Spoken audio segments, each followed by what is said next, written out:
Buenas noches, bienvenidos y bienvenidas a Desiguales, 21 horas martes en la televisión pública, Día del Periodista y la Periodista. Feliz día, Pablo Caruso. Feliz día, Lucila Trujillo. Y para todos nuestros compañeros también, por supuesto, delante y detrás de cámara. Hoy, en el contexto, en el marco de este día, estamos ya aquí en el link de Desiguales con Nora Beiras, con Flor Halfon, Corari Lijarad. Con ellos vamos a hablar sobre, bueno, el periodismo hoy. Cómo se vive en un mundo en el que la derecha nos está copando la parada en varios lugares y demás. Así que eso quédense en un ratito nada más. Pero antes hoy pasaron cosas, diría un expresidente, o se dijeron cosas, mejor dicho, en un contexto de amigos, en un contexto en el que a veces se olvidan que están las cámaras de televisión, o no en algunos casos, y hubo repercusiones. Hablo de la reunión que hubo por los 20 años de AEA, la Asociación de Empresarios Argentinos. La creme de la creme, los poderosos de los poderosos, realmente los más ricos en lo que tiene que ver con las empresas, con el mundo empresarial en la República Argentina. Y cuando digo los, es posta, porque prácticamente mujeres había que poner una lupa y ponérselas a buscar delante de las cámaras en el escenario y también debajo. Y como decía, dijeron cosas. ¿Querés presentar a este hombre? Sí. Al otro. Que no sin ahí. Antes decir, a mí me alegra mucho este programa, porque a veces es difícil valorar el ejercicio periodístico en abstracto. Y hoy lo podemos hacer en relación a esto que efectivamente vamos a contar ahora. El rol del periodismo frente a lo que vamos a ver. La Asociación Empresaria Argentina es una cueva del poder económico y político. Sin más. ¿Y por qué? El económico lo acaba de explicar bien Lucila. El político, ¿por qué? Porque tiene la capacidad de obturar, de frenar políticas públicas que toquen sus privilegios. Por eso es que tienen mucho poder político. ¿Contra quién? En general contra el Estado. En general contra el Estado. Por eso, de entrada, lo que dijo Jaime Campo fue, bueno, y es el lema de estos 20 años de AEA, dice, bueno, el único camino al bienestar de las sociedades es que dejen tranquilo al sector privado, que lo dejen desarrollarse. Y eso significa un discurso de retiro del Estado. La expresión más acabada de todo esto la dio efectivamente Federico Braun. Este hombre. Que es este hombre. Al cual mucho la cara, la verdad, no se la conocemos. Lo que pasa es que ocurre mucho, no tienen pantalla. No. Yo te digo, vos los escuchás. Algunos. La gran mayoría no tiene pantalla. Si se los conociera como se los conoce a dirigentes de la política, yo te puedo asegurar que la sociedad tendría otra mirada. Son muy precarios, son muy rústicos, salvo alguna excepción. Y lo vamos a ver a continuación. Un tramo se difundió bastante y tiene que ver cuando le preguntaron a Federico Braun, que es el capo de la familia Braun, vinculada al negocio supermercadista. La anónima. Sí, de hecho esa familia fue la que condujo la Secretaría de Comercio durante el macrismo, atendido por sus propios dueños, ¿se acuerdan cuando se decía eso? Y en un momento Kirschbaum, periodista de Clarín, le preguntó concretamente qué estaba haciendo la anónima, qué estaba haciendo en su negocio, el supermercado, con el tema de la inflación. Escuchen lo que contestó. ¿Qué hace la anónima con la inflación? Remarca precios todos los días. No, para ser sinceros. Pero lo que nosotros decimos siempre, primero antes una reflexión. Yo tengo 43 años de supermercadismo. Salvo una breve interregno en la década del 90, siempre hubo algún tipo de control de precios. Esto es insólito. Y todavía siguen creyendo en el control de precios. Lo insólito es hacer una especie de broma con algo que afecta a todos los argentinos, que es ir al supermercado y ver todos los días, efectivamente, los precios más caros. ¿Vos escuchaste las risas en el auditorio? Digo, así es. Contar que se remarca todos los días los precios. Ya vamos a ver la explicación que dio debajo del escenario este hombre, Federico Braun de la anónima. Es algo muy gracioso, ¿no? Es algo muy simpático para los que estaban allí presentes. Se lo vamos a preguntar también a Flor Barragán, porque ella estuvo cubriendo como periodista, por supuesto, excepto que sea parte de AEA y no nos enteramos, el evento. Pero fue algo graciosísimo, ¿eh? Risas cuando se cuenta, sin ningún tipo de máscara, si se quiere, de ocultamiento. Bueno, remarcamos precios todos los días. Sí, una cosa que no quiero dejar pasar, cuando él dice, bueno, las políticas de control de precios, una locura. No, la locura es que no se utilicen. O sea, la locura es en los países donde no hay efectivamente un control, donde el Estado no regula cuando pasan esas cosas. Desde hace muchísimo tiempo en la historia que se utiliza ese tipo de instrumentos de política económica. Bueno, quien primero respondió fue la vicepresidenta de la Nación, Cristina Fernández de Kirchner, sinceramente. Como que el libro. es como su propio libro, recién en la jornada por los 20 años de la Asociación Empresaria Argentina, el dueño de una de las cadenas de supermercado más grandes del país te cuenta lo que hacen todos los días, que es lo que acabamos de escuchar. También respondió el presidente de la Nación, Alberto Fernández, en contacto con periodistas de Casa de Gobierno, decía lo siguiente. La remarcación de precios la tuvieron esta mañana en la EA. Yo lo que le pido a los empresarios argentinos es que entiendan la dimensión del problema que padece la economía mundial. La economía mundial está afectada por una guerra que está afectando los precios de los alimentos, está poniendo en crisis la seguridad alimentaria del mundo y por lo tanto lo que tenemos que hacer es trabajar con responsabilidad. No me parece responsable que se le pregunte a un empresario de esa magnitud qué solución tiene para la inflación y su respuesta sea remarcar precios. Eso me parece una enorme irresponsabilidad. Hay una cosa muy interesante, Lucila, amigos y amigas, y es que en general los gobiernos que toman decisiones del Estado para regular la actividad económica de estos sectores del poder económico y político tienen que estar siempre a la defensiva diciendo no somos un gobierno antiempresarial. Sí, o antiprivados también, ¿no? Como sí, que siempre se remarca mucho eso de... O contra la propiedad privada. Claro. Bueno, ¿saben qué? Es el sector empresarial, sobre todo ¿no? Porque empresarios hay pequeños y medianos, es un mundo muy heterogéneo. Pero este sector del poder económico y político debería estar explicándole a la sociedad que no son antiestado. Pero sin embargo es al revés. Sin embargo, los gobiernos, por distintos motivos, entre otros por los que vamos a hablar hoy, por cómo trabaja efectivamente el periodismo y los medios, que nos hacen creer que en general los gobiernos que quieren intervenir sobre los privilegios de estos tipos, que se te ríen en la cara cuando te dicen que todos los días remarcan precios porque les parece, bueno, hay que estar explicando que esos gobiernos no son antiempresarios. El que también respondió fue el presidente de la Cámara de Diputados, Sergio Massa, podríamos decir las tres partes del Frente de Todos, respondiendo a una misma frase. Esto dijo Sergio Massa. ¿Opinión sobre las declaraciones de Federico Braun esta mañana? Bueno, patético, ¿no? Porque en definitiva es la impunidad que a veces da el anonimato de una marca, digamos, que no muestra a las personas. Claramente ese tipo de personas, de personajes que alguna vez se quisieron burlar de algunos dirigentes como yo, señalándonos con sobrenombres, lo que demuestran es que en realidad los ventajeros, los oportunistas y sobre todo los que tienen poca o ninguna sensibilidad social con lo que pasa en la Argentina son ellos que están escondidos atrás de una góndola y de una marca de fantasía de nombre de un supermercado. Único, si no complicado. Bueno, tiene relación, Pablo, lo que vos mencionabas, ¿no? Personas a las que no se les conoce la cara, personas que justamente de cara a la sociedad dan pocos debates, sí, claro. Prefieren siempre el ámbito privado, la reunión bajo llave. Porque quedarían así expuestos, Lu. Sí, claro. Y esto, valorando en este caso el rol de la política, sea el partido que sea, ¿eh? Porque llámese Frente de Todos, llámese Juntos por el Cambio o el nombre que más te guste, vos le conocés la cara al que va a competir por un cargo de diputado, al que va a competir por un cargo de intendente, de gobernador o mismo de presidente de la nación.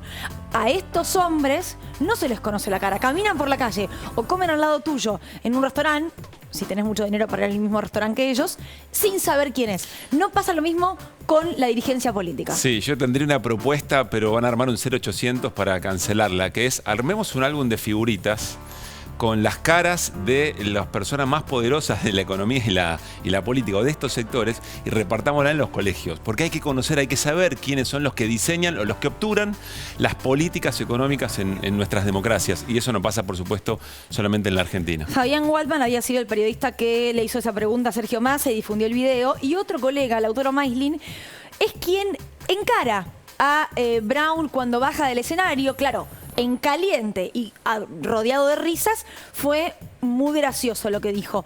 ¿Cuál fue la explicación que dio cuando bajó del escenario? Veámosla. ¿Cómo va? ¿Bien? ¿Puede ser breve? No. Solo preguntarle por algo que dijo usted que lo tuiteó la vicepresidenta. Fue un Fue un chiste. chiste. ¿Qué hace? Fue un chiste. Sí. De hecho, después Lautaro le vuelve a repreguntar y le dice, si no lo entendió, bueno, fue un chiste. Por eso fue tan gracioso, ¿no? Por eso tantas risas. No hace falta ser Freud, ¿no? Para explicar qué significa en todo caso, o el valor de los chistes y lo que se quiere decir. Lo último, decíamos, son sectores muy precarios, muy rústicos a la hora de explicar algunas cosas, salvo algunas excepciones. Quizá estamos muy sobre la figura de Federico Braun, pero fue así absolutamente todo, toda la reunión de hoy de la convención de AEA. Y para muestra este botón, escuchen cómo explicaba Federico Braun también cuál es el rumbo de nuestro país y por qué a nuestro país le cuesta efectivamente encontrar un rumbo, definir un rumbo, y escuchen entre qué y qué. Lo compartimos. Se me ocurrió esto de llevar estos mismos principios al país. El país tiene que tener una estrategia, tiene que tener un rumbo claro. Y si hay un país que yo creo que claramente no tiene un rumbo claro, es la Argentina, que a pesar de tener una constitución liberal, vamos fluctuando entre un sistema capitalista débil o un sistema socialista.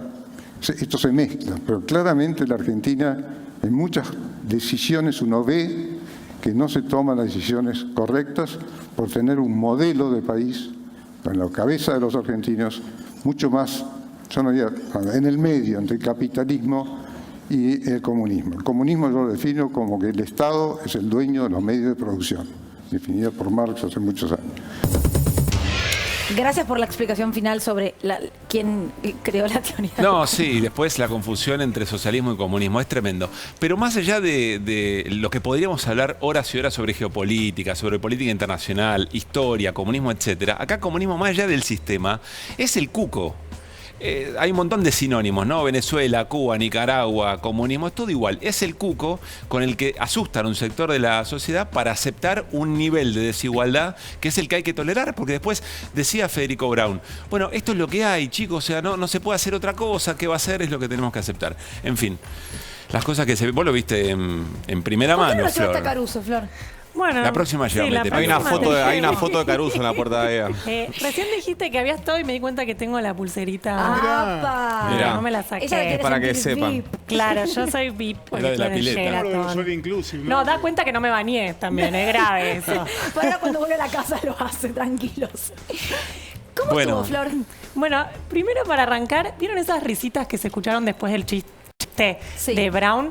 Les podría decir que fueron más fuertes que los aplausos a Alberto Fernández cuando termina el video. Vieron que siempre que va un presidente a cualquier lugar, hay aplausos. En general, si lo quieren, hay aplausos durante el discurso. Si no lo quieren, hay aplausos en el final del discurso, como por lo menos de cortesía. Bueno, gracias por acá.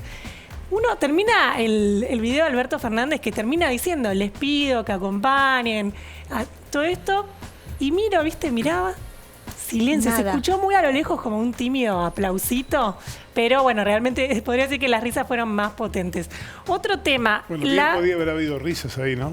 Después de que Sí, Alberto no, pidió que risas no hubo. acompañaran. Mucho Sí. silencio y sí, poco aplauso. Después, mesa principal, A ver. ¿quién estaba? Es como la del casamiento a los 15. Y lo que Alfredo Zayat llama el poder económico, ¿no? Que ahí están Paolo Roca y Héctor Manieto. Estaban en la mesa principal ahí, justo Techín, enfrente al Grupo escenario. Clarín, ¿no? Techín. Claro, el dueño del grupo En Techín mi y el álbum, grupo Clarín. Carita, Mañeto y Pablo Roca, Techín, Clarín. Así es. Y después, equipo completo de los economistas de Juntos por el Cambio. Ahí estaban Hernán Lacunza. ¿En la mesa principal? No. Ah.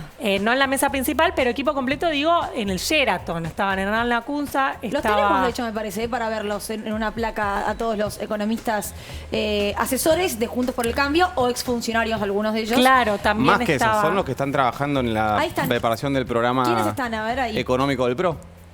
Humor magnate y aplaudidores. ¿A quién vemos? Ahí ves a Ah, Pradgay, a Alberto Abad, el ex titular de la FIP, a Carlos Melconian, a Hernán Lacunza y a Lopetegui. Ok. El único... Bueno, Gustavo Lopetegui. todos fueron funcionarios, claro. Los Sí. cinco. Así es. Los De cinco. hecho, en un momento Lacunza, cuando uno ve que con quien conversa y todo, le dice a uno de los empresarios, no vamos a decir quién, bueno, después almorzamos, ya sabes, estoy acá enfrente, como que ya sabía dónde tenía la consultora, todo, digamos, para ver la confianza que hay entre los empresarios y, en este caso, el equipo de Juntos por el Cambio. Pregunté ahí por qué pasó que no hubo del otro lado. Algunos me decían que invitaron gente del Frente de Todos, pero que no fueron. Bueno, fue Martín Guzmán para el cierre. De Economía, claro. Así es, pero claro. no estaban como invitados por los 20 años de AEA, que era esta celebración. Yo celebro la existencia de AEA. Viste que AEA es como el coloquio de idea, pero versión nudista. O sea, son los mismos, pero es como en bola, están como en un sauna, ¿viste? Entonces dicen cualquier cosa, claro. No voy a decir, después te voy a contar una idea que tuve hoy para arrancar el programa que no tuvo quórum, si es una idea que es entonces no va. Si es una idea que es, que es monetizable, no la digas al aire. No, era impublicable. Y la segunda cosa que se me ocurre, más allá, yo no soy muy amigo de la indignación como herramienta para ejercer el periodismo. Entonces digo, más allá de lo de Brown, lo del chiste, vos fijate, si analizaron en términos, en datos, lo que dice Brown, ¿cuál es el momento en el que dice, hubo un solo momento en el que no hubo control de precios? El menemismo. ¿Cuándo hubo más en la Argentina desocupación y pobreza? En el menemismo. Ese es el dato, más allá del chiste. Es contrafáctico. Exacto, Sí, es como claro. en su propio chiste está el peor resultado social. Lo vamos a charlar ahora con la Le mesa. fue muy bien en ese momento. Lo vamos a charlar en el living, chicos. Se perdió registro, o sea, el discurso y el debate político perdió contacto con la realidad, con el argumento. Lo que gana es otra cosa, por eso aparece la figura del comunismo como el cuco. Es más emocional la discusión, ya no tiene arraigo con lo que efectivamente ocurrió. Quiero decir que AEA además cumple 20 años. Para atrás, 2002. Sí, claro. Tuvieron que reinvertirse. Era el Consejo Empresario Argentino que había dado un cuadrazo para la dictadura cívico-militar como Martínez de Oz, ¿no? Sí, es espectacular también lo del comunismo. Hay un libro que se llama El realismo capitalista, no sé si lo leyeron, de Mark Fisher, que desarrolla una teoría que es espectacular, que es que la humanidad tiende a naturalizar, o mejor, interpreta con más naturalidad que desaparezca el mundo a que desaparezca el capitalismo. Así es. Entonces te dice, cuando vos ves películas catastróficas, en las cuales queda una sola persona viva en el mundo, ¿y qué hace el tipo cuando queda solo? Se agarra los Picasso y se lo cuelga a la casa. ¿Entendés? Tipo, sigue acumulando que sea la última persona del mundo. Seguir hablando de comunismo es la cosa más ridícula que existe. Bueno, se habló también de realidades, si se quiere. Jaime Campos, quien dirige AEA, mencionó una cantidad de impuestos. Vamos a escuchar primero lo que dijo Campos y luego lo que le respondió Martín Guzmán, porque en el escenario en ese momento estaban los dos sentados. Primero escuchamos a Campos. En nuestro país rigen más de 160 tributos y para volver a crecer y generar empleo se deben reducir impuestos, comenzando por los más distorsivos para la actividad económica. La propuesta de un impuesto a la renta inesperada en estos días es un retroceso en tal sentido. Más de 160 impuestos, dijo Campos. Podemos ver ahora la respuesta de Guzmán, así comparamos lo que dijeron, porque Guzmán lo que dice es, hablen ustedes de 165 impuestos y comienza a detallar punto por punto. Escuchen lo que dijo el ministro de Economía. Yo estuve viendo esto de los 165 impuestos que se manifiesta que hay en la Argentina. ¿Quién paga en la Argentina 165 impuestos? ¿Hay alguien que pague 165 impuestos en la Argentina? Nadie paga en la Argentina 165 impuestos. A nivel, si obviamente es una república federal, si sumamos nación más las provincias más los municipios, va a dar un número grande. Veamos cuántos impuestos hay en Estados Unidos o en otras repúblicas federales si sumamos todos los niveles de gobierno. Entonces, quisiera aclarar esto porque lo representativo en cuanto al número de impuestos creo que no es el agregado de todo el país porque nadie paga esa cantidad de impuestos. Nosotros hicimos, previo a llegar al gobierno, una revisión integral de esta cuestión. A nivel nacional hay 28 impuestos. De esos 28 impuestos, 12 impuestos recaudan el 94,5% del total. ¿Sí? Del total de recaudación hay 2 impuestos que acumulan 94,5%. Bueno, son impuestos que recaudan, son importantes desde el punto de vista de la recaudación. Por supuesto que hay varios que generan distorsiones y en las provincias hay impuestos que generan distorsiones y en la medida que se vaya fortaleciendo la posición de las provincias sería importante que se vayan reduciendo. Lo único que que tengo para agregar a esto es una pregunta en realidad. ¿Hubo aplausos o risas después de esto? Yo estaba afuera, digamos, porque tenés... Ay, no escuchaste los aplausos, me Flor, fui, después de los 165 impuestos. Había uno con platillo, decía. En un momento dije, como Guzmán va a salir por YouTube, después lo puedo repasar. Me fui a la parte donde muchos salían. Yo te comer un sándwich, ¿sí? ¿Lo puedes decirlo en serio? No, porque la comida estaba adentro. Así que podías ver y comer a la vez. Pero no, salí porque como para el pasillo, ¿viste? Muy bien, para muy bien. pasillar. Así que no pude escuchar. Pero seguramente, si estaba ahí, hubo aplausos sobre el final, seguramente. Pero no, tampoco... Espectaculares. Tampoco fuegos artificiales. Vamos con Néstor. Sí, nos vamos con Néstor con un último momento. Néstor.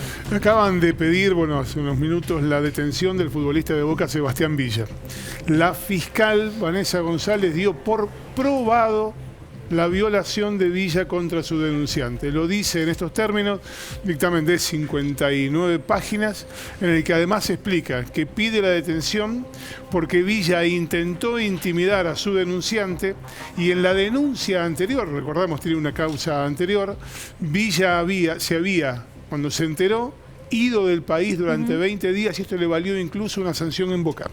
Entonces, por esas dos razones, porque esto significa entorpecimiento de la investigación y además la posibilidad de profugarse, le pide la detención, insisto, por un hecho que según la fiscal está probado. Pide la fiscal, hay que ver qué hace el juzgado, ¿no? El juez de garantías tiene que resolver, podría resolverlo en este momento. Villa está cenando en un hotel en La Rioja porque mañana a las 4 de la tarde juega con Boca un partido por la Copa Argentina. Última preguntita, ¿tiene algún tiempo para decidir el juez o no? Podría resolverlo en este momento o podría tomarse unos días, un lapso.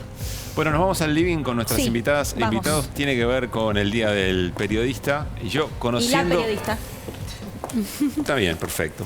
Conociendo a algunas de estas personalidades, me imagino que con todo lo que venimos charlando hasta acá, hay muchas ganas de charlar. Nora Beiras, Flor Halfon, Arely Jalal, ¿cómo andan? Gracias por venir. Feliz día para los dos, además. Estamos charlando con Lucila. Todos los aniversarios tienen sentido, cobran un sentido específico en el presente, en su cruce con el día a día, digamos, ¿no? Mariano Moreno, la Z en su momento, pero hoy, en este día, quizá con todo lo que venimos hablando, ¿qué sentido le dan al Día del Periodista en este junio del 22? ¿Nora?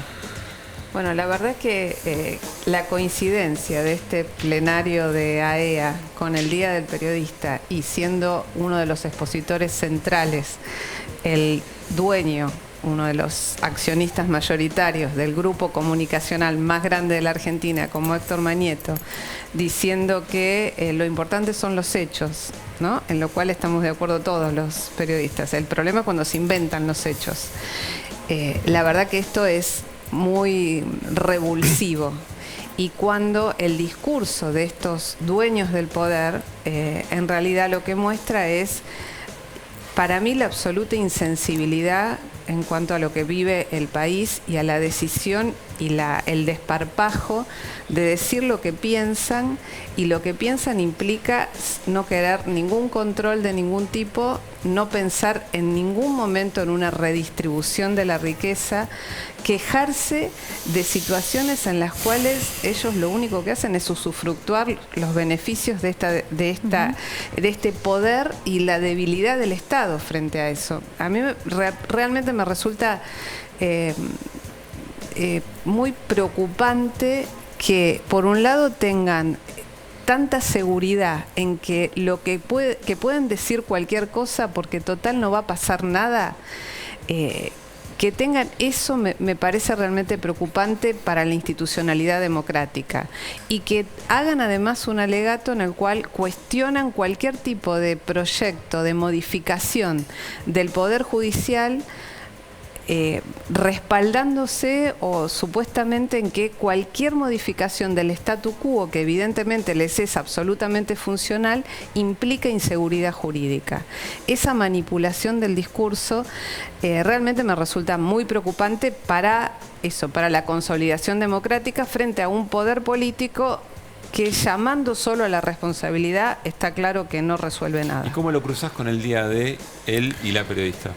Lo cruzo con que estos son muchos de ellos quienes financian a los medios periodísticos dominantes de la Argentina. Entonces me parece que de ahí deriva este sentido común en disputa y esta batalla cultural en la que creo que los que estamos acá representamos la minoría de esa, no sé si la minoría, pero sí la asimetría de fuerzas.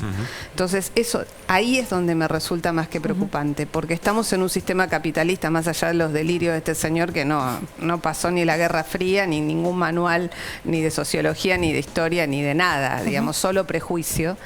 La verdad es que estamos en un sistema capitalista y donde los medios de comunicación dependen muchas veces de las pautas publicitarias que establecen estos señores, sí, claro, con este discurso. ¿Flor?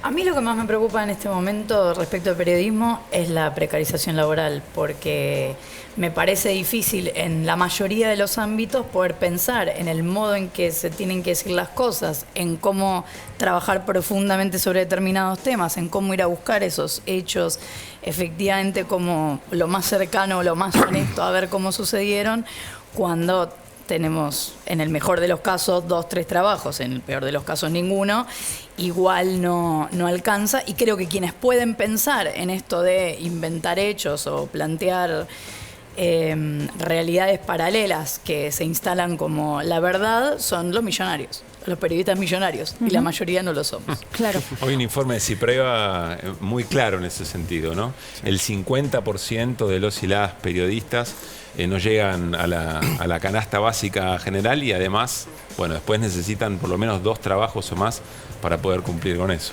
Sí, sin duda. ¿Ari? Sí, me resulta muy interesante que hayan hecho el evento de AEA el mismo día del Día del Periodista para cruzar los dos temas, porque, a ver, el sistema de medios reproduce el sistema económico. No hay en ningún país del mundo donde haya un sistema de medios desconcentrado con una economía concentrada. La reunión de AEA lo que te muestra es que un grupo de 15, 20 hombres, como vos decías, porque efectivamente en AEA hay una sola mujer que se llama Machiavelli, de Droguería del Sur. El resto son todos hombres que representan, ni siquiera sus empresas, están solamente ellos como empresarios. Son los tipos que tienen concentradas las principales áreas de la economía argentina. La industria pesada, los recursos naturales, la tecnología, las telecomunicaciones, los alimentos, los laboratorios, están en AEA. Eso está reproducido en el sistema de medios, con Mañeto y 2 o 3 más. Ahora, lo que decía Nora es que los que están en AEA son los que terminan financiando ese sistema de medios concentrado que legitima a su vez la concentración de las otras áreas de la economía. No podría haber monopolios en la economía si no hubiera un monopolio de la palabra que legitimara esos monopolios en las otras áreas clave. Y esa plata que ponen esos empresarios en los medios no es en general una plata para vender más. O sea, ¿por qué Techín, por qué Pablo Roca pone guita en medios? No va a vender, ya que estamos hablando ahora, no va a vender más gasoductos, Pablo Roca, por poner plata en medios. Pone plata en medios por 2 cosas. Para comprar silencios y para comprar discusión sobre, para comprar posición de esos medios sobre las discusiones públicas, como en estos días vamos a ver con el gasoducto. Entonces, ahí se cruzan estos dos mundos. Y ahí entramos nosotros los periodistas, que somos los que laburamos, nosotros justo en este caso no en esos medios, pero muchos colegas que laburan en esos medios y que les pasa algo. Recién Nico Fiorentino citaba el libro de Mark Fisher. Hay una anécdota que está en ese libro, que es que Warren Buffett, que es uno de AEA pero de Estados Unidos, dice, la lucha de clases se siguió peleando, solo que seguimos peleando solo nosotros y vamos ganando. Y lo que nos pasa a los periodistas es que trabajamos en medios de comunicación cuyos dueños son de otra clase social, pero nuestro trabajo implica reproducir la ideología de una clase social a la que no pertenecemos. Bueno, es lo que decía Flor, ¿no? La situación económica no se condice para nada No. empleado y empleador. Pero no estoy diciendo que seamos millonarios, estoy diciendo que con un solo trabajo colegas puedan vivir. Ni hablar de los de gráfica, que sabemos que hoy por hoy tienen sueldos, muchos de ellos, que no llegan a la canasta básica, o un productor de radio, nucleado en un sindicato además que por ahí ni siquiera le pertenece, ¿no? Como Empleado y espectáculo empleador público. o grandes conductores de televisión. Totalmente. Digo grandes en el sentido de lo que cobran, básicamente. Claro. Sí, claro. No en otro sentido. Sí. Tenemos un informe para que compartamos, tiene que ver con el contexto en la Argentina, pero mundial, es decir, el avance de la derecha, el avance de los discursos de odio, por ejemplo, sobre la comunidad trans, sobre las mujeres, justamente antifeministas. Eso también es parte del periodismo en Argentina en 2022 y lo vemos.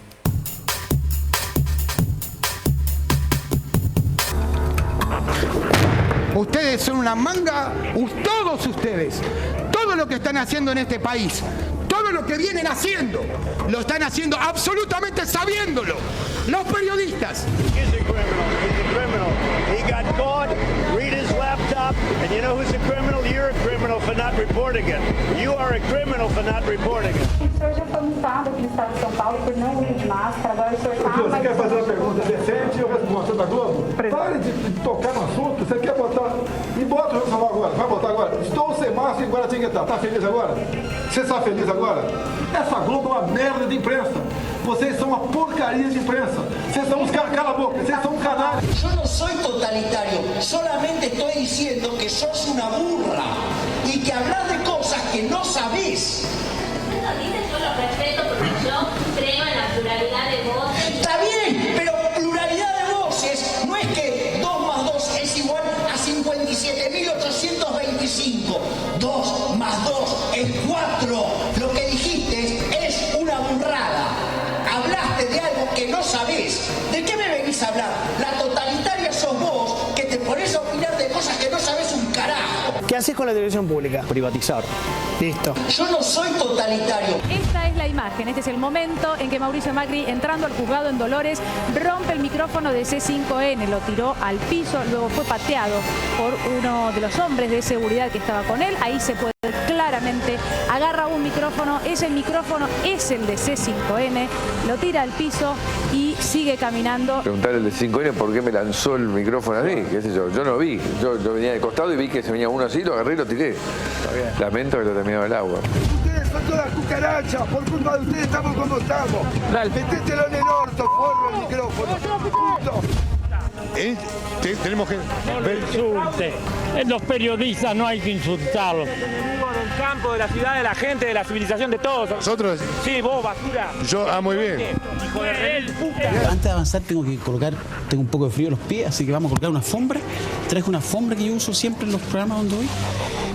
Este es el trapo de inmundicia que hay que primero colocar acá porque para hacerlo un poquito más ameno el programa. Yo soy homosexual, este es mi programa. ¿Ya? Y esto a mí me parece una falta de respeto y yo principalmente no puedo aceptar esto, así que le pediría por favor si puede sacar esto para que podamos tener la conversación que nosotros queremos tener con usted.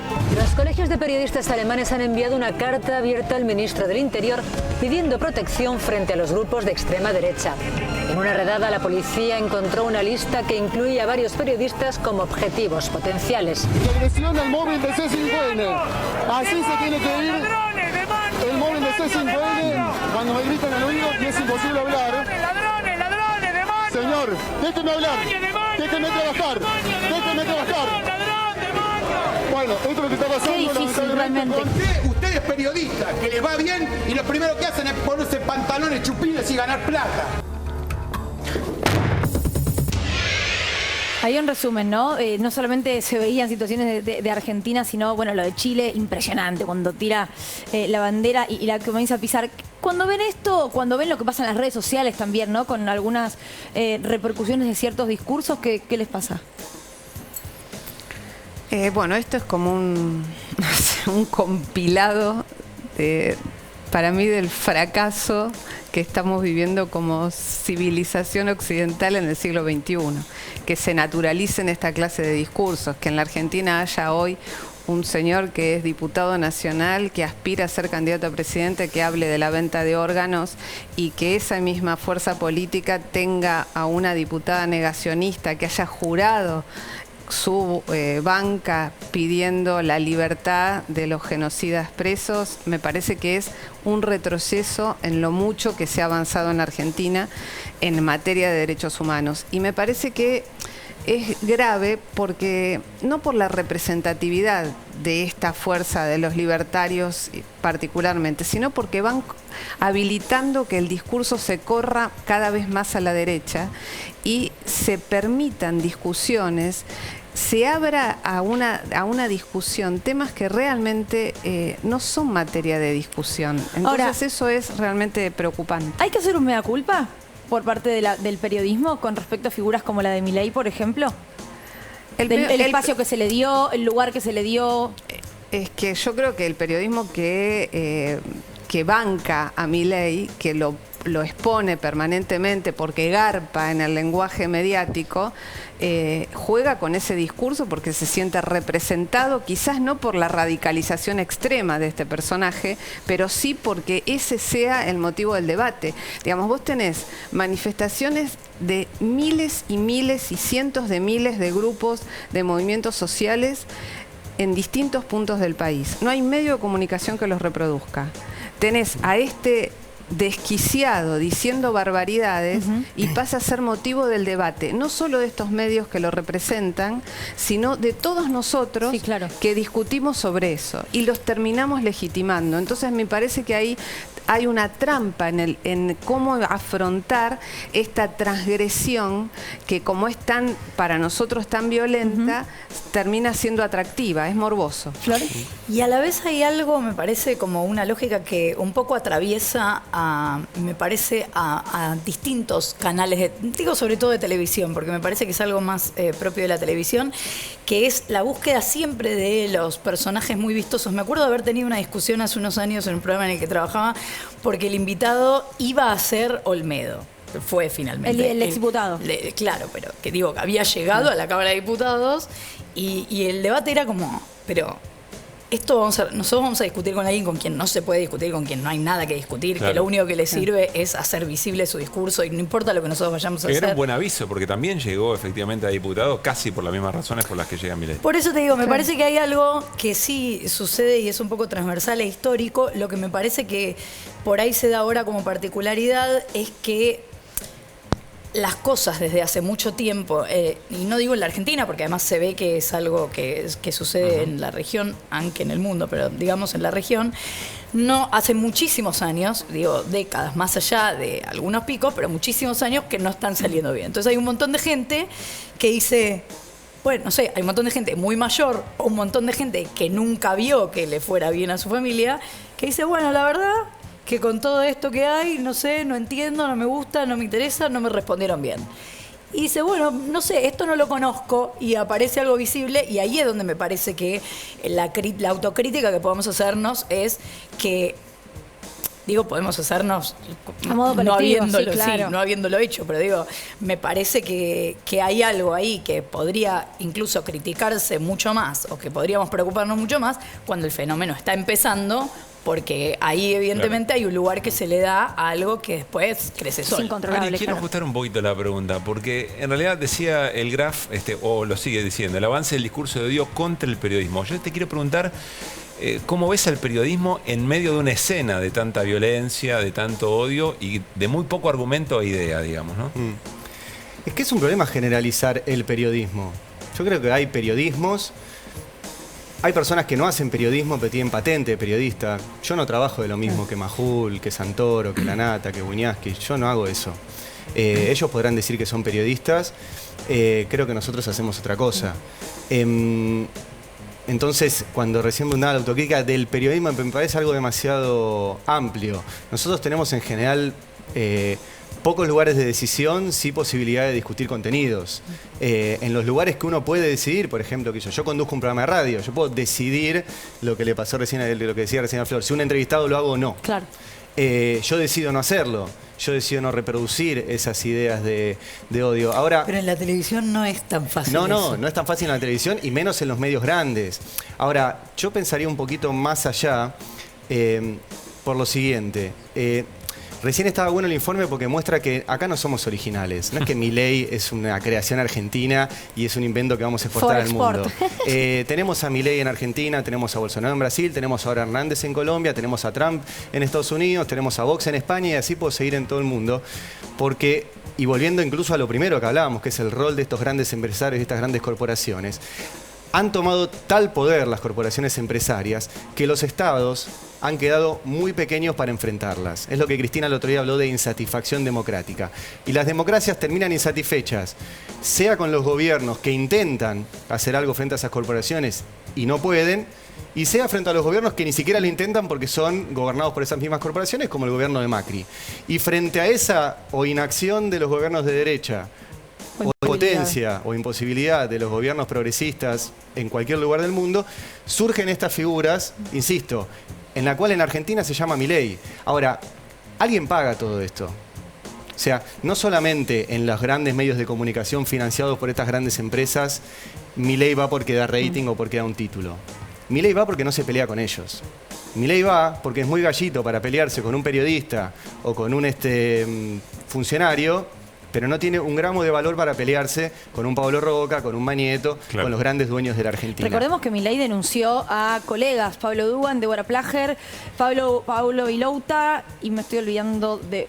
y Martín Candalaf, ahí está, los acusó de nazistas, si no me equivoco, ¿no? O de hacer un par de declaraciones, de acusarlo a él de nazista, bueno, estoy diciendo ya, denunció a periodistas, a que trabajan en televisión y con los cuales ha tenido algún tipo de Tampoco cruce. es el primero.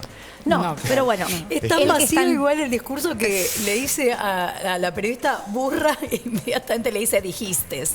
Es como un nivel de todo está vacío. Nico. Si voy a honrar el día del periodista siendo autorreferencial. ¿Dijo peronista? ¿Dije peronista? Bueno, el inconsciente ha salido. Otro Freud. Te ve recién existiendo, ¿no? No hay que ser Freud, ¿no? Así están. No Acá están. nada, Nico, no te rimas nada. Con Flor hacemos un programa a la mañana y el caso Milei lo discutimos bastante respecto. Nosotros entrevistamos dirigentes políticos de todo el arco político. Porque Nico lo quiere sacar todos los días. Pero consideramos que hay un discurso a no reproducir. Ahora, ese mismo discurso gobierna y gobernó dos de las grandes potencias del mundo. O sea, gobernó Trump en Estados Unidos, gobierna Bolsonaro en Brasil. Y además del discurso, son una máquina de fake news. Entonces, ¿cómo haces para, digamos, vos como editor de un medio, limitar? No, esto no lo digo si esa persona representa todo lo que representa en términos sociales. Bueno, esa discusión yo no tengo la se ha dado respuesta, acá también, ¿eh? Lo hemos tenido en producción. Sí, claro. Sí, me parece, no sé, el tema es que no tenemos una respuesta. Me parece que la gran frustración, si querés, y el gran desafío es ver cómo se desarticula ese discurso falso. Vos decís, bueno, donde las fake news son la materia, lo que decía Pablo, los argumentos dejaron de ser relevantes. Todo es como un show en el que dicen lo que audiencias premasticadas quieren escuchar y reproducen independientemente, ya no de la verdad, de la verosimilitud. ¿Y las redes sociales ahí cómo juegan? Bueno, las redes sociales son tremendas. ¿Qué querés que te diga? Es una cosa, yo soy poco red social, a mí me cargo porque vengo a ser un dinosaurio que digo, chusmeo, ¿viste? Miro a ver las discusiones, pero digo, yo no puedo creer las cosas que dicen, las cosas que se reproducen y la violencia, porque cuando menos argumentos tenés, más violentos son las exposiciones, pero siguen avanzando y eso es realmente cómo se genera, además, la lógica de... No sé, es todo un cambio tan grande en lo que estamos viviendo para el periodismo, la lógica del algoritmo de los buscadores. Sí. Realmente, los grandes editores de este sentido común terrible que se naturalizó en Occidente son los algoritmos que hace que ponderen determinados argumentos en función de lo que quiere el sistema reproducir. Vos podés decir una genialidad, pero si está contra lo que al algoritmo dominante le gusta, le considera que debe ser reproducido, no existís. Y es así, porque si no es imposible. Vos ves la cantidad de estupideces que son ponderadas en los primeros lugares y vos decís, bueno, acá no es que uno piense en un maquiavelismo mundial, pero sí hay criterios que son lo que priman, ¿no? Me están diciendo, yo no lo escuché, que Mañeto dijo algo muy parecido a lo que acabas de decir. Provoquen a Nora. Ay, bueno, oye, mira vos. Hubo match. Sí, Mañeto dijo que no podemos guiarnos por los algoritmos, sino que tenemos que volver al periodismo, a Clarín, etcétera. A leer Clarín. Claro, bueno. Se hizo publicidad. No, porque bueno, lo que haríamos todos en un escenario. Mañeto es un jugador a nivel global. Y Mañeto tiene una pelea muy fuerte en este momento con Google. Claro, por dos razones. Porque hoy en día buena parte del dinero de la publicidad ya no va directo a los medios, sino que la gestiona Google. Y Google te da a vos una parte de lo que cobra en función del tráfico que vos le generás. ¿Y por qué Google no paga contenidos? Google no paga contenidos. Claro, es una discusión, por ahí es muy largo, pero digo, se llama indexación de contenidos. Los medios gastamos dinero, Clarín, Página 12, Futurock y El Destape, o sea, todos gastamos dinero en generar algo que una persona hace clic para ver y en ese clic después ve una publicidad. y no participamos de las ganancias que la indexación de esos contenidos generan los buscadores. La Comunidad Europea, por ejemplo, ya sancionó para toda la comunidad que los medios tengan una participación en esa guita y después cada país lo tiene que legislar hacia adentro y Francia es el primero que lo hizo. Bueno, esa discusión va a llegar acá y curiosamente vamos a ser aliados de Clarín en ese sentido, porque todos queremos No, pero que yo lo Google nos plantearía pague al por revés. eso. Mirá qué curioso que el representante de Poder Económico y Político como Mañeto va a pedir regulación del Estado. Totalmente, Ahí le va a pedir el Estado cuando que le regule. conviene, como, Claro, como en el cuando le 2002 conviene. cuando crearon AEA, Claro. pidió la ley de bienes culturales porque Así estaba es. endeudado en dólares y necesitaba ponerle un freno para que no se lo coma una financiera internacional. Entonces ahí le pidió en ese momento a Duhalde la famosa ley Clarín o ley de bienes culturales. Ellos, a ver, no existiría Clarín sin Estado. Clarín tuvo el papel durante el peronismo para funcionar. Frondizi le dio un edificio entero y créditos. Todas las dictaduras, no solo la de Videla le dio papel prensa, todas las dictaduras le dieron guita. Con Alfonsín tuvo Radio Mitre, con Menem le dio los canales. O sea, todos los gobiernos constitucionales y dictaduras le han dado algo a Clarín. O sea, no habría Clarín sin Estado. No existiría. Es que no hay no habría Techín sin no hay Estado grupos, claro, no hay grandes grupos económicos sin Estado. No habría SOCMA tampoco, del expresidente No, Macri. claro. Habló hoy Héctor Mañeto, no suele hablar mucho en público y se refirió a la renta inesperada. Después de esto quiero escuchar a Flor Barracán. Esto dijo Héctor Mañeto.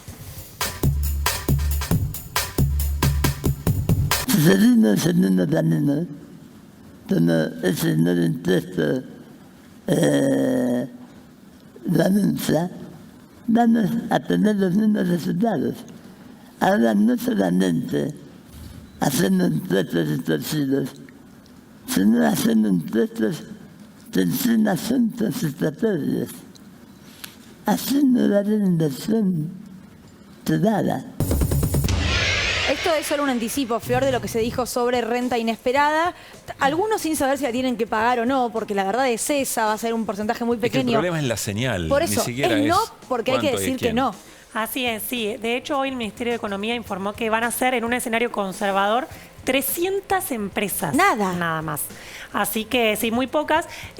Mañeto dijo públicamente ahí en el escenario que estaba en contra. Después otros empresarios que subieron al escenario, digo empresarios, todos varones. Nadie que se sentó en el escenario fue una mujer. Hoy Ni fueron todos una expositores. moderadora para Claro, ni siquiera por para caretear. una moderadora para caretear, sí, no, Chicos, tampoco. contraten a Barragán la próxima. Te sabe de Pero yo economía, estoy, yo voy a todos obvio. lados. Sí, pensé que Jaime Campos, el presidente de AEA, lo primero que dijo, habló 3 minutos, 4 minutos, lo primero que dijo es como esto de la renta inesperada. O sea, de entrada marcaron la cancha, Sí, ¿no? después yo, por fuera de las exposiciones, pregunté a 5 empresarios que pensaban, algunos que le escapan te dicen no leí la letra chica, pero igual te dicen cualquier nuevo impuesto es una mala Claro. señal, salvo uno que me dijo, me va a caer ese impuesto, pero no estoy en contra. Solo uno. Mira, Bueno.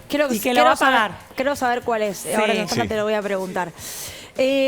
¿Nos tenemos que ir a la tanda? Sí, vamos a un corte y después seguimos charlando. Pensé que los liberábamos, ¿no? Lo hizo, yo lo dejaría. Los retuviste. No, Yo los quería largar. lo hizo digo, Ari, bueno, lo ¿viste hizo cuando Ari, faltan pero- 10 para el recreo? te Sí, largo están todos antes. precarizados, igual un poco más precarización, ya está. Lo hizo Ari, pero quiero repetirlo. Ari trabaja en El Destape, Flor trabaja en Futurock, en A24 Y en en Pop. Pop. Y Nora Beiras, por supuesto, referencia de Página 12. Bueno, nos vamos al corte y al regresar seguimos charlando un poquito más de renta inesperada, un poquito más de periodismo en esta jornada en la que coincido con lo que se dijo acá. Me parece un muy buen punto de Desiguales haber vinculado, no en abstracto, sino relacionar el Día del Periodista y la periodista con la reunión de AEA. Ya venimos.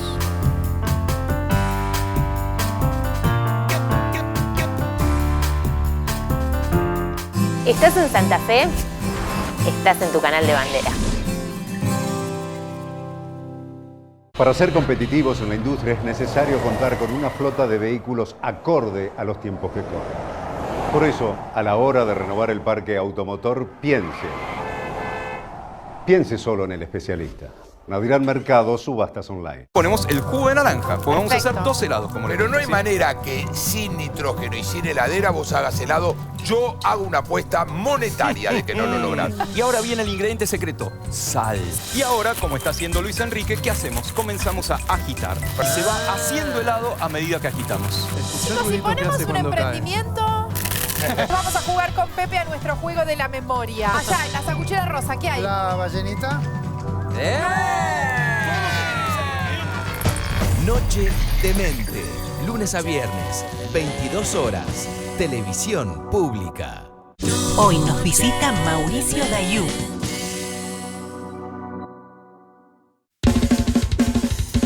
A veces escuchamos una voz que nos dice que no podemos más, que no podemos seguir, que hasta acá llegamos. Pero existe otra voz que nos motiva a seguir adelante. Que nada te detenga. Si vos no parás, el nuevo Rexona tampoco.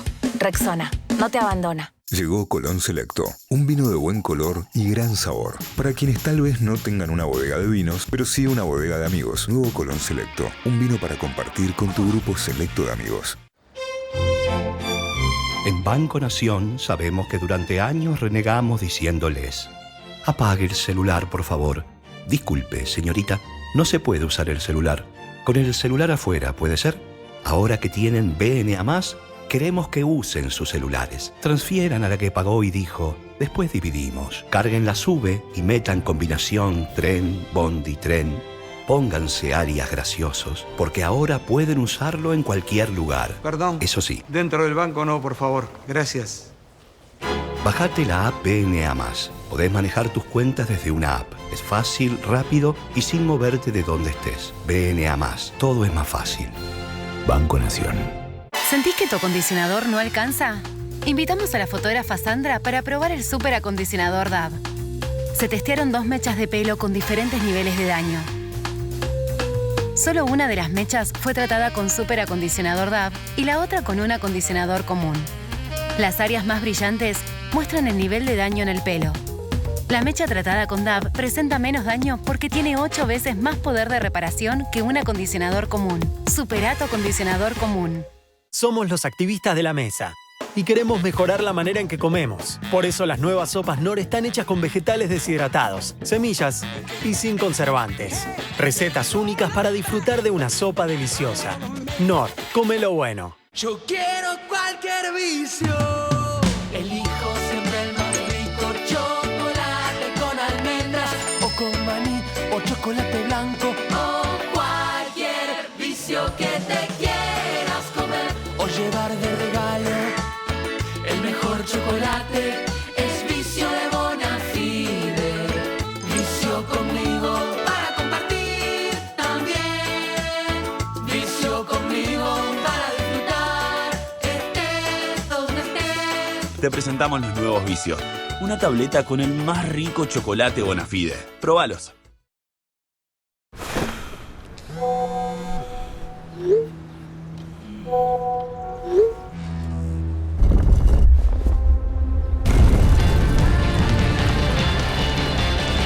Si llegas a la ducha, podés con todo. Nuevo jabón Rexona antibacterial. Piel suave y protegida. Nuevas fragancias potenciadas de Axe. Cuando olés increíble, todo puede pasar. Hey, how you doing, baby? You look mighty fine. I figured I might come your way and roll up on you with that golden ticket. Shawty, when I get your numbers, maybe we can kick it. Hey, hey, hey, hey. Just wait till all my time is up. Just wait till all my Olé increíble. El efecto Axe. Al igual que tu piel, tu pelo está expuesto a diferentes factores que lo dañan. Y si sentís tu pelo dañado, necesitas más que solo cuidado. Necesitas regeneración profunda. Descubrí el nuevo Sedal con colágeno y vitamina C, una fórmula exclusiva con ingredientes expertos en el cuidado de la piel que regenera las fibras debilitadas de tu pelo y le devuelve la luminosidad. Viví tu pelo regenerado y luminoso como nunca antes. Nuevo Sedal con colágeno y vitamina C. Para ser competitivos en la industria es necesario contar con una flota de vehículos acorde a los tiempos que corren. Por eso, a la hora de renovar el parque automotor, piense solo en el especialista. Nadirán Mercado, subastas online.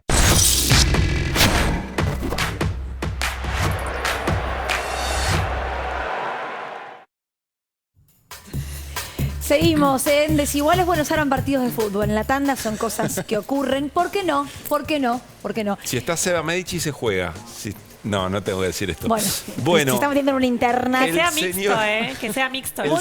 Muy bien, Barragán, me gusta. Que sea mixto, dijo. Sí, por supuesto. El señor Néstor Espósito tiene buena información. Bueno, todos ustedes saben que esta mañana el juez Daniel Rafecas llamó a declarar como testigo al ex ministro de la Producción, Matías Culfas. Después de lo que dijo, después de ese famoso off, dijo, venga señor, cuénteme qué es lo que sabe. Dos características centrales. Rafecas suele trabajar rápido. De hecho, hoy mismo ordenó una serie de medidas adicionales de pruebas. ¿Por qué digo de trabajo rápido? Porque esto además le ha generado algún dolor de cabeza. Recuerden, la denuncia de Alberto Nisman, en 2 meses él la había descartado. 6 años después de haberlo vituperado a él, de haber hecho una maniobra para darle la causa a Bonadío, el Poder Judicial volvió a decir que lo que Rafecas había dicho 6 años antes era lo correcto. Va a trabajar con ese mismo ritmo ahora. Atención con lo de Culfas. Culfas va a declarar como testigo, es decir, tiene la obligación de decir la verdad. Pero Culfas denunció, o por lo menos sugirió, que pudo haber habido un delito, un favorecimiento en una licitación para direccionarla. Si esto es así, y Culfas tiene obligación de decir la verdad, podría autoincriminarse, es decir, podría ir a declarar como testigo y terminar diciendo que él, que tenía la obligación de denunciarlo, no lo hizo. Por eso la declaración del viernes es crucial para saber si esta causa va a avanzar o no. ¿Cuál es la posibilidad de que el juez decida que aquí hay una medida política no judiciable o que hubo una coima? Se queda para más, Néstor, pero en general lo que suele hacer el Poder Judicial es arrancar una causa y sostenerla a lo largo del tiempo para que todo quede congelado. En este caso, ¿no es mejor que se acelere, se resuelva rápido? Efectivamente hay elementos o no. El estilo de Rafecas es ese. Bien. Rafecas no estira las causas durante mucho tiempo, suele resolverlas muy rápido y sí, en esta causa cuanto más rápido se resuelva mejor. Diga, Flor. No, que la información que yo tengo es que el gasoducto podría arrancar pese a estar esta investigación. Sí, claro. No es que se frena el gasoducto. Bien. De hecho, igual ni arrancó el gasoducto. Pero podría arrancar pese a estar esto en curso. Bien.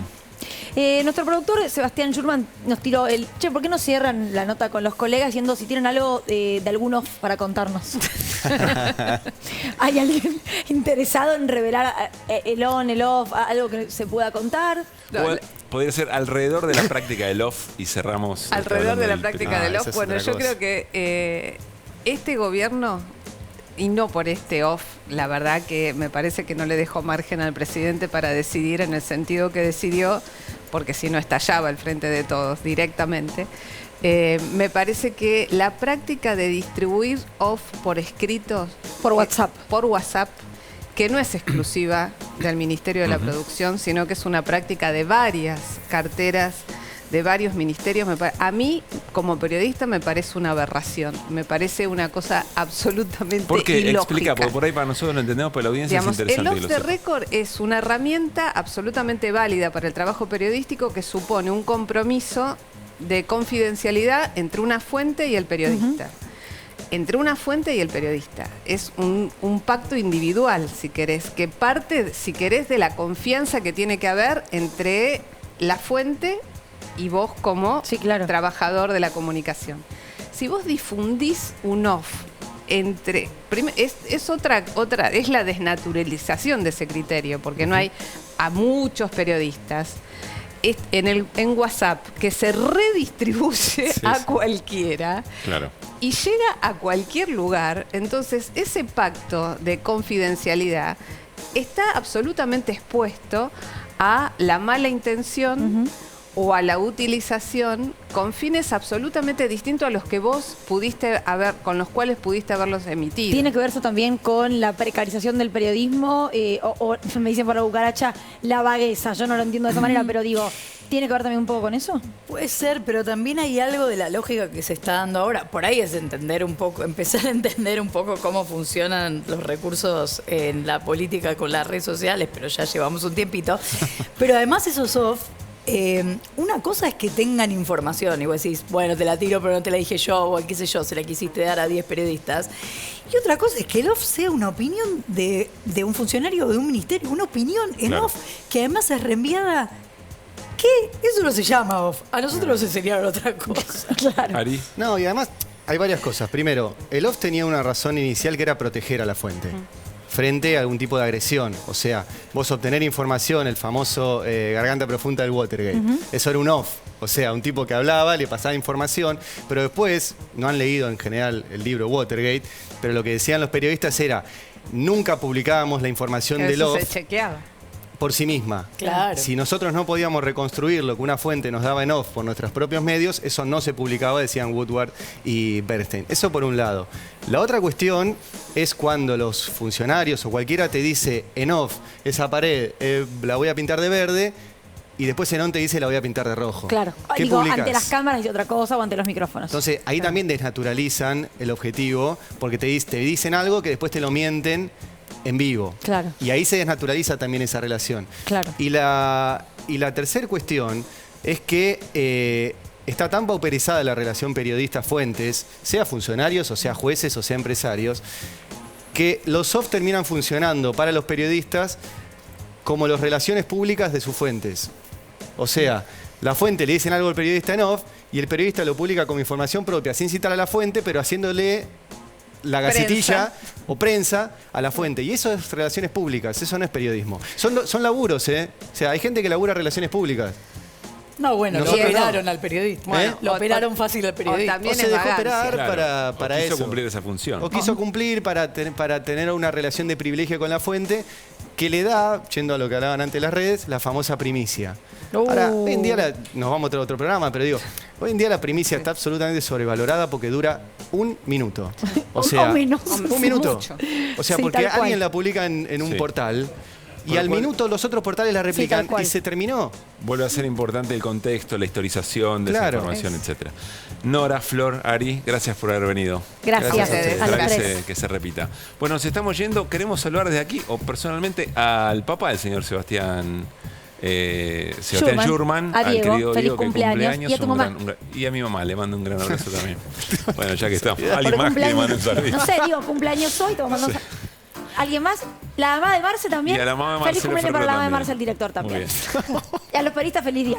¿Algo más? Nada más. Listo, avisos parroquiales terminaron. Hasta mañana Que a las pasen bien. 9 de la noche. Chao.